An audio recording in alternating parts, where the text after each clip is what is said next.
And it looks like Fasta is the one who is the fail. Anyways, so good afternoon, good evening, good morning, wherever you are. Welcome to the Thunderdog Top Dog Tournament.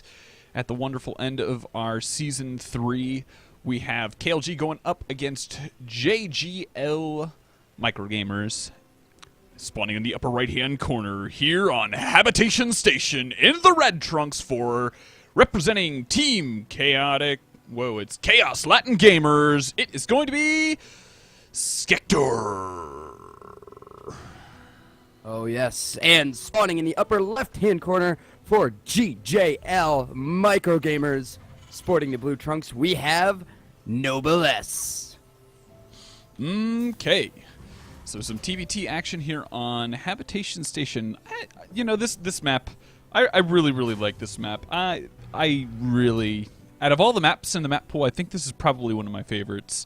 Very diverse. I love like the weird, the gold base. Like a lot of games are really, I would say, pivoted around what happens with the gold base. If somebody like takes a really fast gold base, all your plans go out the window because you have to shut that down. Like you have to. You can't just ignore it. Like other times, some expansions you can, but that's what I do love, is when players like, I'm going to take this gold base, I'm going to let you see it. Come at me, bro. Mm-hmm. So, people asking in chat which teams have won the Thunderdog Team League. I think we already went over that pretty much. Yes, MicroGamerZ MicroGamerZ, and MicroGamerZ. Yes, I believe that is correct. They have just been tearing through, and the really weird thing, if you haven't tuned in often, basically, the MicroGamerZ team now is completely different from when they won. I think the last one they had, this lineup, but the Christmas Cash tournament, the season before that, they had 100% different players in their starting lineup. They've kind of upgraded in a lot of ways there. They went from a lot of kind of Masters GM borderline to some like powerhouse Grandmaster players. So should be really good, and a lot of them are playing very well right away. So we'll see what happens. So yeah, pretty similar builds coming out of both players. Looks like both of them favoring going up for that more tech-focused build. Both of them already starting their factories, not really focusing on getting out that Reaper as quickly as they normally would. Now, we do have a tech lab coming down on the barracks. Now, usually... So I wonder if he'll just immediately put the tech lab on a starport, because usually... Yep. That is what I'm guessing. The movement seems correct. Yeah. Yeah. That's kind of an interesting... we haven't seen a whole lot of that. A lot of times we'll see like the factory build the tech lab as opposed to... Well, it's sitting idle for a long time. I mean, it's literally just not being used for... it still hasn't. So, we see on the other side tech lab going down on the factory as you kind of normally see it, and that's going to actually line up a little bit better. Yeah, so far everything's pretty normal for most TVTs. It looks like things are definitely going to be shaping up into some Cloak Banshees for both players. Obviously, with the Tech Lab already on the starport, that'll get done just a little bit earlier. So Banshee will go ahead and start production there, and meanwhile, it does look like Sektor is going to be just kind of chilling out back in his base. Neither player really looking to expand at this point.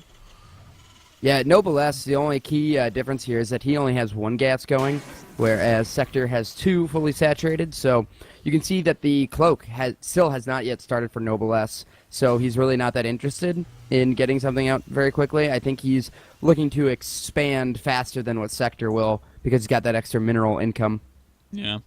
So, Noblesse will go ahead and most likely waiting for his 400 minerals to go do that. Now, granted, Noblesse is already starting to move across the map. He's sitting at the natural, just kind of waiting for the Banshee to go in and do a little bit of harassment.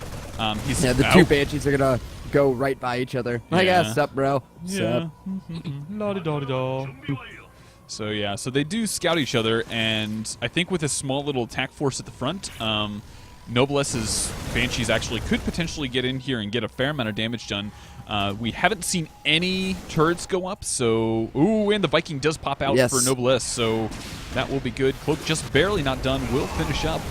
Meanwhile, Noblesse will be attacking the front here. Actually going to cancel that command center for the time being. And then, meanwhile, this Banshee is Wow. getting a lot of damage done. 10. Oh my gosh, that was a lot. Yeah, I mean, and at the same time, it looks like Noblesse's mineral line's more or less still fully saturated. So things are definitely looking really good for him. And man, this Banshee's just going to town. 15 kills. I mean, that he had to throw down an auto turret, and then Banshee's like, "Well, I'll just move over here." Yeah. I mean, he's down to 7 workers to 27.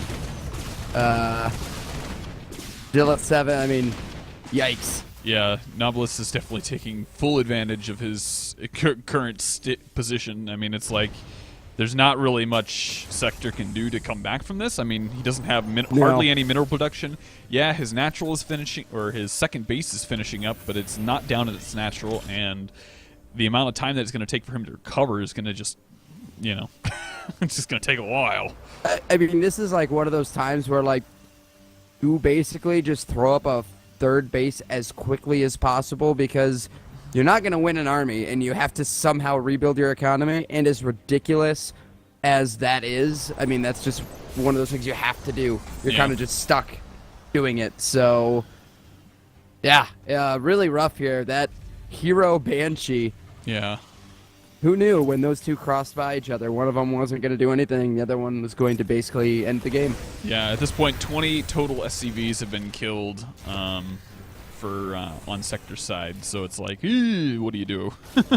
Yeah, and, well, it's okay if you have also killed 20 of your opponents. Yeah. But he killed 1, which is not quite 20. Yeah, at all.